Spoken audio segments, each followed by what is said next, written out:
Mga kaibigan, ito yung brooder kung napapansin nyo to, may plastic yan. Tinanggal ko na ngayon. Sapagkat, dito na magiging bahay nila kapag gabi.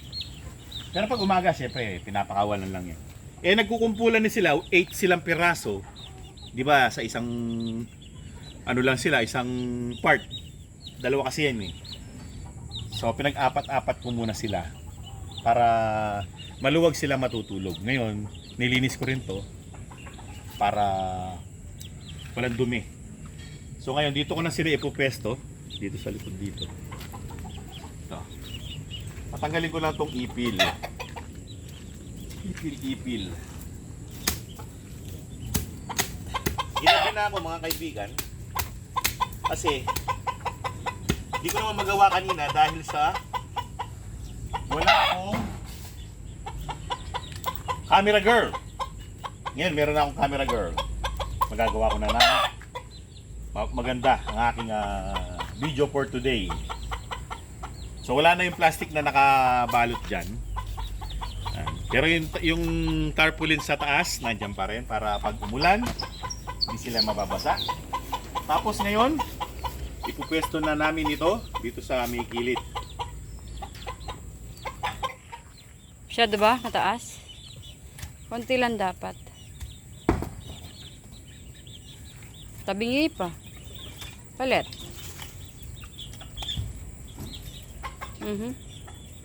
Ano?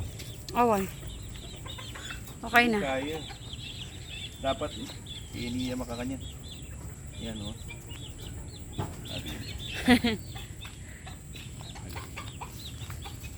So ayan, meron ng mga kalso sa baba para hindi lang rekta nakalagay sa lupa yung nakabakal. Hindi kasi pantay yung lupa eh. May tarapal na. Nandiyan na sila. Ngayon, lalamukin yan sila. Kailangan may ilaw. So bibigyan ko sila ng solar.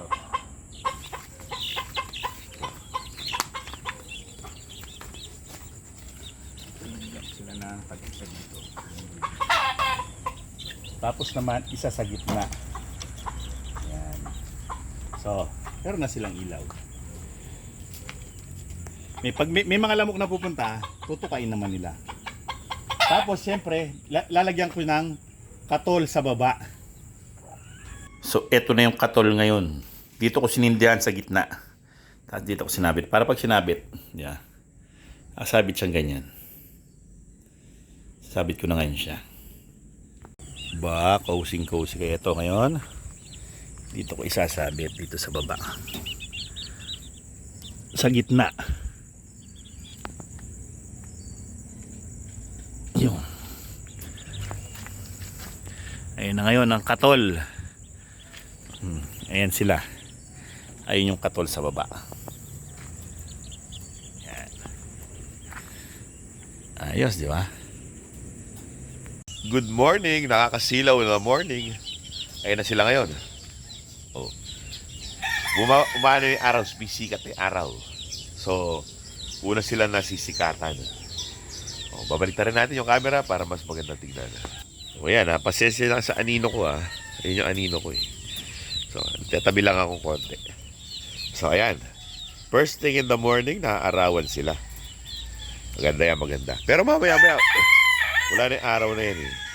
Kasi, maano yung mga puno dito eh. Sa umaga lang yung pinaka sikat ng araw dyan sa lugar na yan. Mabilis mag-adjust yung araw dyan. So, pagkakataon ko na para iharap ang mga solar. Natin yung mga solar para makasagap ng liwanag.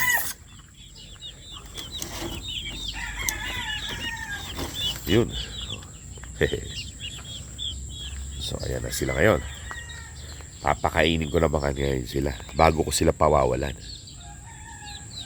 So, papakainin na natin sila mga kaibigan. Ang usual nilang pagkain, stag developer na Thunderbird. Siyempre, ano na sila dyan eh, pinaka-staple nilang pagkain. Pero nakaraan, pinakain ko sila ng Integra 2000, yung pagkain ng mga sisiw na bibi. Inawiwan ko ng kanin.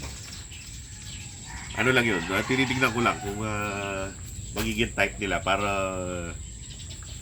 May kasalo yung mga bibi. Ang dami kasi nun eh. So, ito yung pagkain nila. Kain na natin. Okay.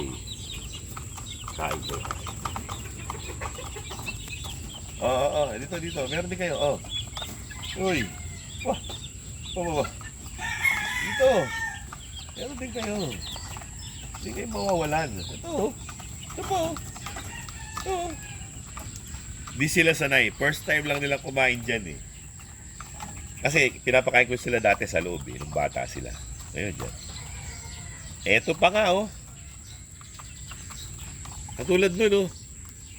Ano sila oh. 2x2. Ayaw nila. Hindi, tanggalin natin yun.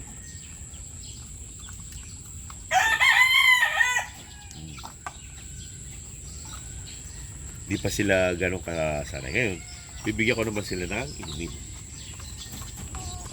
Tapos, syempre, ang kanilang drink. No? Lahat natin ako. Yun. Oh. Para kapag naubusan to, malakas sila uminom, may access sila sa kabila. O, di ba? Sarap nila kumain, no? Yeah. Pag kasi dati nasa loob ang kainan nila, no? Kinakaykay nila ngayon. Natatapon. Sayang. Ngayon, wala silang chance na kaykayin ang kanilang pagkain. Yun namang inuman nila, yung pangsisiw, sinasampahan naman nila yun. Iniiputan. Ngayon, wala silang chance na iputan at kaykayin ang kanilang mga pagkain. Basta gusto nila kumain, ilalabas nila yung ulo nila, kain sila. Pero, usually, dapat papakawalan ko ngayon. Naisip ko na, wag ko na muna silang pakawalan ngayon dahil sa aalis nga pala kami. Kasi itong mga to, notorious to sa kanal dito sa kabila. Dito sa pinaka drainage. Sa kabila niyan, yung may bakod na yan. Malaki yung daluyan ng tubig diyan. Patubig yan mula sa delta papunta sa Bukirin. Ngayon, siyempre marami ng mga bahay. Doon sila ng mga drainage nila. May mga kanin, di ba? Sa mga lababo nila, napapunta sa pinakamalaking kanal. Natutunan nila lumipat ngayon dyan. Lumilipat sila, doon sila nagkakaykay maghapon. Ginagawa ko, tinataboy ko. Eh, hindi naman sila natataboy dahil sa maamo. Hindi, kahit bugawin mo, hindi sila maalis. Ngayon binabato ko. Ngayon natatakot sila, maalis sila. Pinurga ko ngayon. Regular ang purga niyan. Regular din ang intake ng bulati. Basta pinawalan mo na yan, takbo sa kanal. Hindi ko sila papawalan ngayon kasi hindi ko sila mababantay ngayong araw na to. Bakit?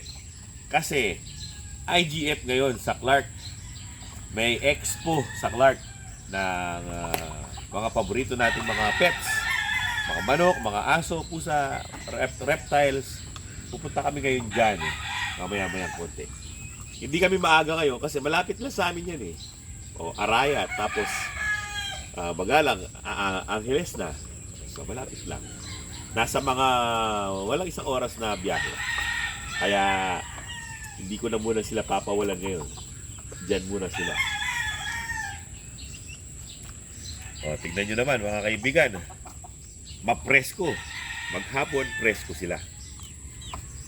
Ang gagawin ko na lang, lalagyan ko lang ng simpleng tabing kung baka sakaling. Hindi ko pa kasi ma-observe yan eh dahil sa first time ko pa lang yan nilagay. Hindi ko pa ma-observe yung kung saan tumatama yung araw sa buong maghapon. So, pansamantala, lalagyan ko sila ng part na may tabing. So, well, mga kaibigan, yan ang aming video for today. Hanggang sa susunod na episode. Maraming salamat sa inyong panonood. Paalam!